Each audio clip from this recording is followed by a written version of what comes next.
Sir आ रहे हैं।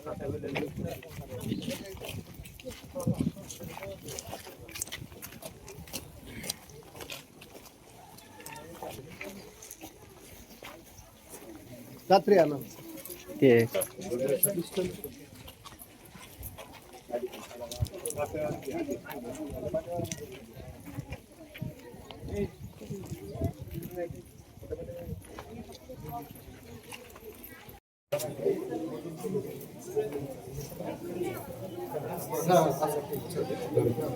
या पुढे नहीं सर आप नाही नाही आओ आओ तुम्ही आओ साथ सर करेंगे सर सर थोड़ा आगे इकडे समोर बघा, एक मिनिट समोर इकडे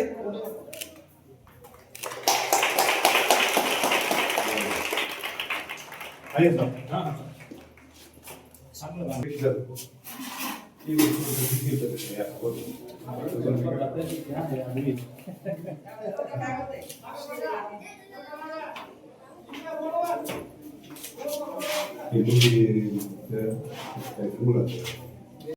फैमिली की तरफ से तहे दिल से स्वागत करता हूं।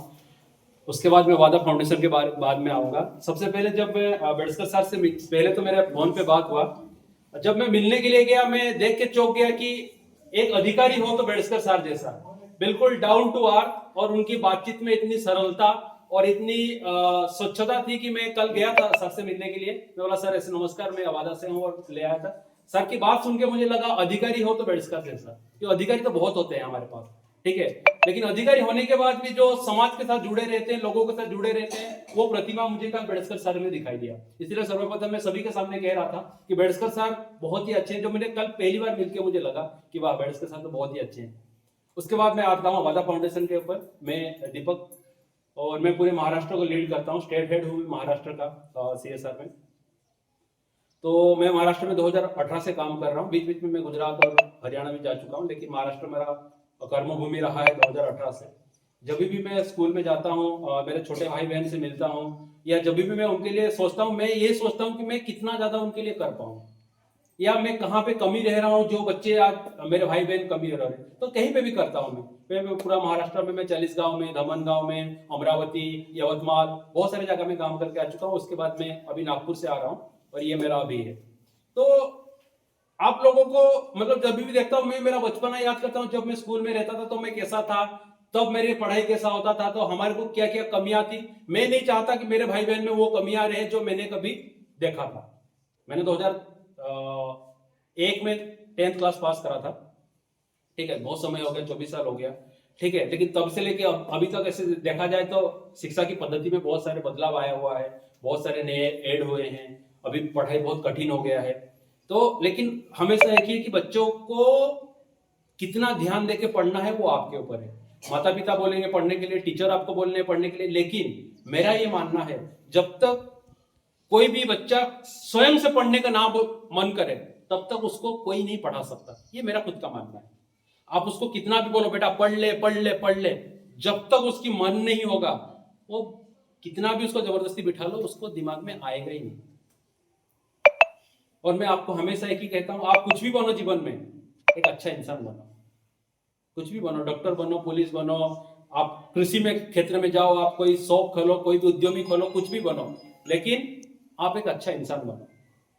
बस मेरा इतना ही कहना है। और मैं बेडस्कर सर को कहना चाह रहा हूँ कि यहाँ पे स्कूल में हमने अभी कंप्यूटर की भी हम सोच रहे हैं कि यहाँ पे कंप्यूटर क्लास शुरू करेंगे, जिसके लिए मैं एक टीचर ढूंढने में लग गया हूँ। यहाँ पे सर के पास ऑलरेडी 10 कंप्यूटर है, लेकिन एक टीचर की जरूरत है, और अगर कोई कंप्यूटर और लगेगा तो मैं लाके और भी देने के लिए तैयार हूँ, ताकि इन बच्चों को,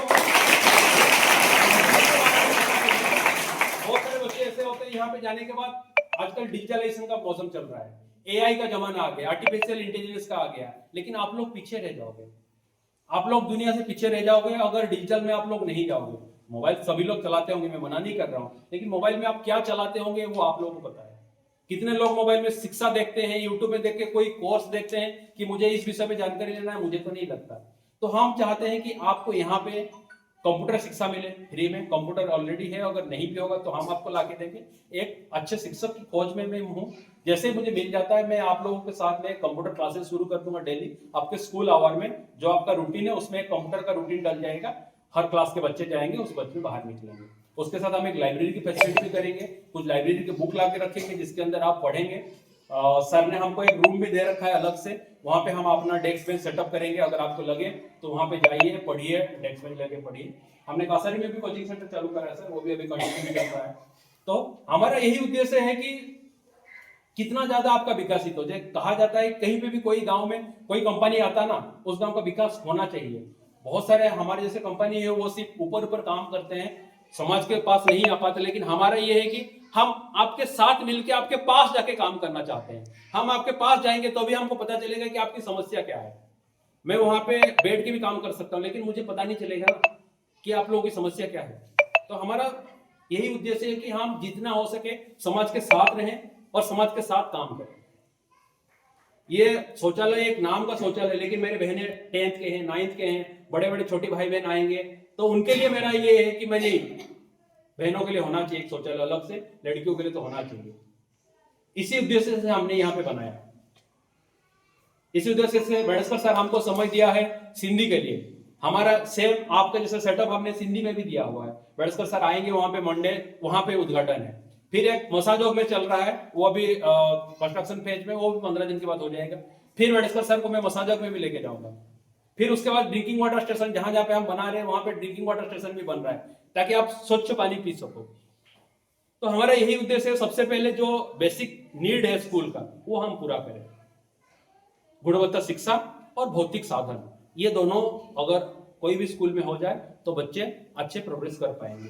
यही हमारा उद्देश्य था और इसी उद्देश्य से हम आगे बढ़ रहे हैं। और फिर से मैं जितने भी यहाँ पे स्कूल के हमारे शिक्षक है, रुद्र सर, हमने जो 15 दिन आप लोगों के साथ समर कैंप हमने करा है, रुद्र सर छुट्टी होने के बावजूद टाइम पे आते थे, टाइम पे जाते थे। वो उनका डेडिकेशन है कि आप कैसे यहाँ पे सीख सको।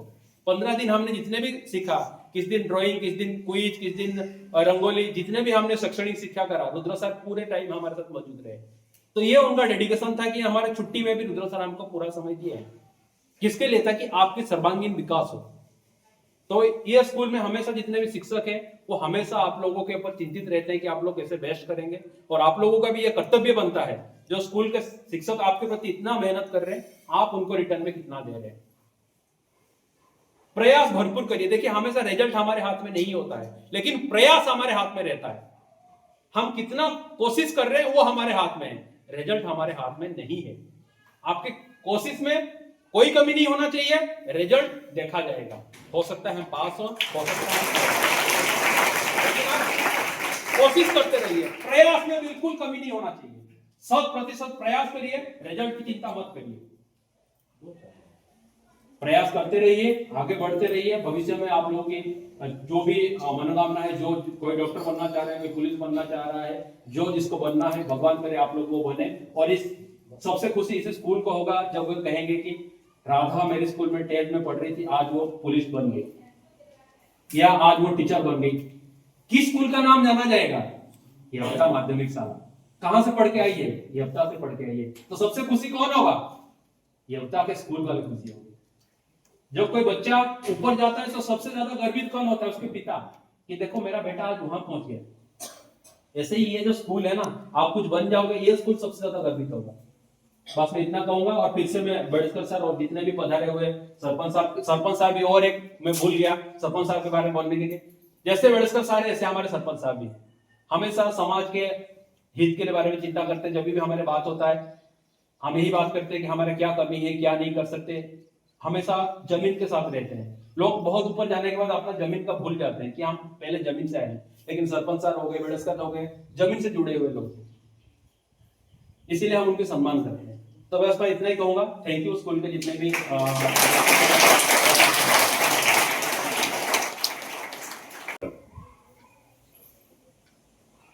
सर्वप्रथम मी गावाच्या वतीनं, गावाचा एक प्रमुख या नात्यानं मी आवाजा कंपनीचे आभार व्यक्त करतो, त्याचे आभार मानतो। विशेष करून